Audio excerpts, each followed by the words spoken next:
اللہ نے انسان کو دل دیا ہے مگر اس کا سکون صرف اپنے پاس رکھا ہے، اور فرمایا یاد رکھو دل کا سکون صرف اللہ کی یاد میں ہے۔ سجدے کی خوبصورتی یہ ہے کہ ہم زمین پر سرگوشی کرتے ہیں اور وہ عرش پر سنی جاتی ہے۔ تمہارے ایک آنسو کے بدلے وہ مسکرا کے تمہاری ساری خواہشوں پہ کن کہہ دیتا ہے۔ ایسی محبت تم سے صرف تمہارا اللہ ہی کر سکتا ہے۔ خاموش رہو، صرف خدا ہی ہے جو تمہارے دل کا بوجھ اتار دے گا۔ خدا کی راہ میں کوشش کرو اور کبھی پیچھے نہ ہٹو، کیونکہ خدا نے تم سے کوشش مانگی ہے، نتیجہ نہیں۔ اے پاک پروردگار، وہ معاملات جن میں میرا اختیار نہیں، جہاں میں بے بس ہوں، ان میں میری مدد فرما اور مجھے اکیلا مت چھوڑ۔ چن لے مجھے بھی اپنے سجدے کرنے والوں میں، اے اللہ۔ کب تک بھاگتا رہوں گا تجھ سے تیری ہی دنیا میں۔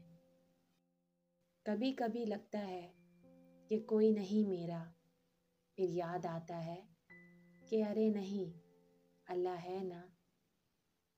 تہجد روٹھے رب کو منانے کا وقت ہے۔ نیت صاف ہو تو نصیب بھی بدلنے لگتے ہیں۔ اللہ سے دعا کرو اور اللہ کے حضور ہی رہا کرو، کیونکہ تمہارے آنسوؤں کو، تمہارے دل کی تڑپ کو اللہ کے سوا کوئی نہیں سمجھتا۔ صبر والے سکون میں رہتے ہیں، کیونکہ انہیں معلوم ہوتا ہے کہ اللہ بہتر کرے گا۔ اللہ سنتا ہے، تم صرف صبر کرنا سیکھو۔ اللہ دعا قبول کرتا ہے، تم صرف مانگنا سیکھو۔ اللہ بہت کچھ دیتا ہے، تم صرف بانٹنا سیکھو۔ منزلیں ہمیشہ انہی کو ملتی ہیں جو منزلوں کو تلاش کرتے ہیں۔ جنہیں یقین ہو مقدر لکھنے والے پہ، وہ انجام سے گھبرایا نہیں کرتے۔